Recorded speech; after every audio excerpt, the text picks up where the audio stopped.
The Hyundai Inster is about to arrive in Australia. The Hyundai Inster is about to arrive in Australia. Now in South Korea, where it's from, it's known as the Casper. But for some ghostly reason, I can't think why they changed the name. But they did. And it's the Inster. Now, it's actually based on their original petrol version, which was introduced back in 2021. It's been updated a bit, and now it's an EV. And it doesn't look too bad. So here's what we know about it at the moment, and I've got it on my laptop down here. I'm still away at the moment. I'm not returning home till tomorrow, so I'm not sure I'll get a video out tomorrow. But anyway, so it's going to come in two battery sizes, 42 and 49 kilowatt hours. The standard range is going to have a 71 kilowatt front wheel drive motor, and the long range 85 kilowatt motor. Now that's going to give it an acceleration of 0 to 62 miles an hour or 100 kilometers an hour. Wait for it.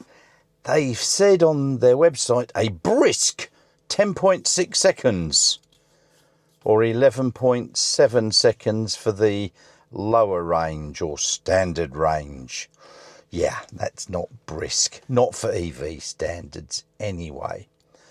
So its range is the standard range one, and this is with 15-inch wheels, 203 miles. I haven't written that down in kilometres. Oh dear, I'm an idiot. And the long range is 223 miles. Right, so I've just done a quick calculation. The 203 miles is about 325 kilometres, and the 229 is about 366 kilometres. Now that's on the WLTP cycle, I think, so don't think you're going to get quite that much out of it. Now I'm sitting in my car, as you can probably see. Here in Kalgoorlie, it's hot. So I did turn the aircon off, but I've had to put it back on because in 2 minutes I was starting to sweat profusely. So apologies if you can pick up a bit of that noise. Right, so the top speeds of these is the standard range 87 miles an hour and the long range 93 miles an hour, which is about 150 kilometers an hour for the long range. So apart from those two battery packs, you'll have to wait for their Euro NCAP and ANCAP ratings, although the way that they've got it, I expect it's going to do reasonably well. All right, so it measures 3825 millimeters long, 1610 millimeters wide, and 1575 millimeters high, and it's running on a 2580 millimeter wheelbase. So the Inster is actually about 215 millimeters shorter between the bumper and 160 millimeters narrower, and sits about 17 millimeters lower than the Hyundai Venue. All right, despite its wheelbase being 60 millimeters longer. So it's not exactly a huge car. It's about the same length as a Hyundai Getz. Now, while I've got you, don't forget, can you click that like and subscribe button? Pretty please, does help the channel. Costs you nothing. All right, so its boot volume is between 238 and 351 litres with the seats up. I haven't got any figures for the seats down there. The reason that is the back seats, you can move them forwards and backwards. So when they're back, you've got the smaller space. And its weight is only about 1,400 kilograms. And as I've said, it's yet to be crash tested.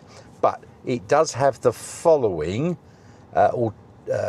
safety features: autonomous emergency braking, adaptive cruise control, blind spot alert, rear cross traffic alert, lane assistance, lane departure warning, lane keep assistant, lane centering assist, although I've heard the lane centering assist is a bit driver attention warning, and it's got cameras and sensors, front and rear sensors, and 360 degree cameras. So that's pretty reasonable. Now, as I said, this is for Europe and I think in South Korea.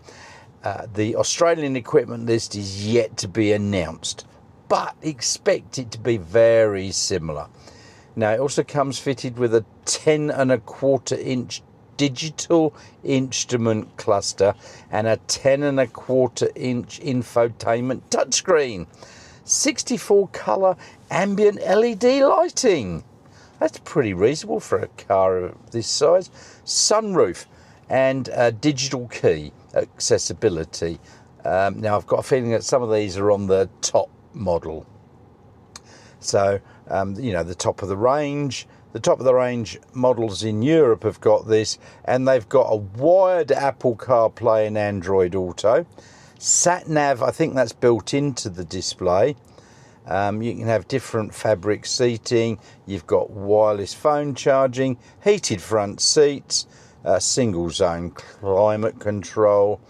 Now, that's what's available in Europe. I can't imagine it's going to be any different here. And that's on the top of the range, as I've said.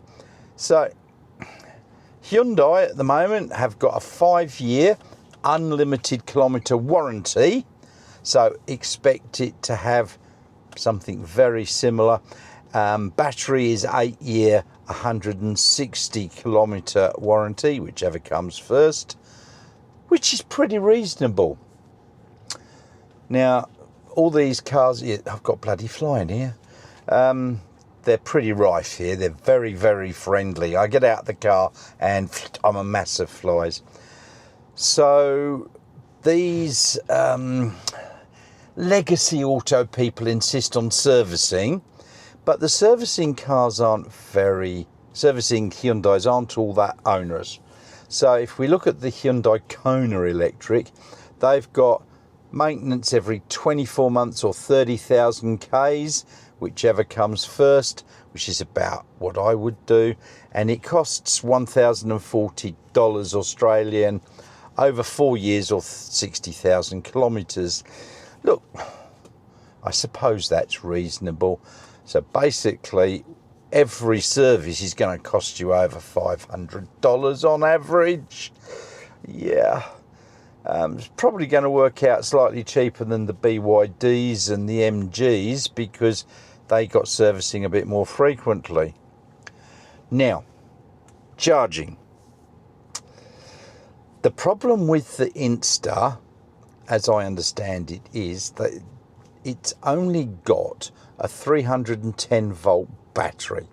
So if you plug it in to a 120 kilowatt charger, you're going to get its max rate, which is 85.3 kilowatts.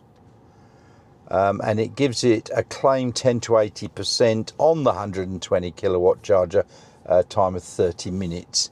So for those of you that are physics minded, you'll understand that 120 kilowatts, you've got a certain, say 400 amps, but the car has only got a 310 volts. So watts is volts times amps, work it out. It can only charge at a max rate of 85.3. Pricing, unknown.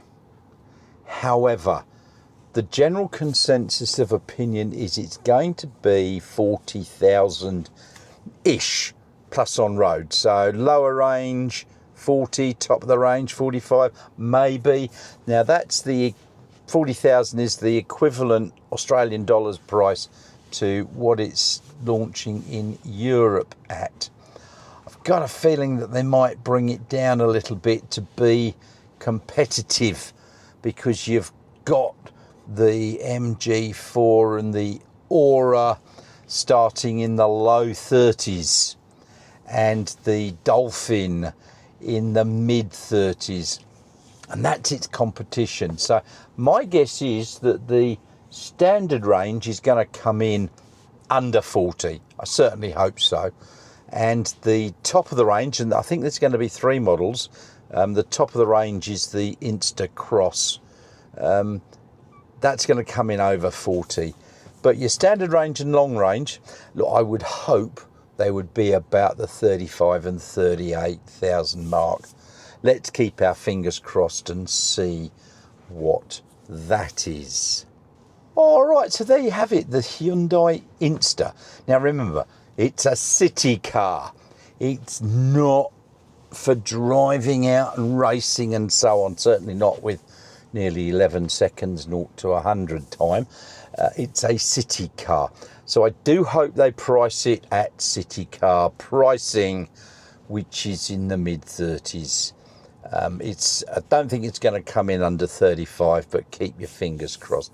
So what do you think of it? Honestly, I think it looks bloody good. It's got a bit of character to it. So I'm hoping it will go well. But at that end of the market, things are getting a bit hot. So hopefully there'll be some pricing competition. Let me know in the comments below.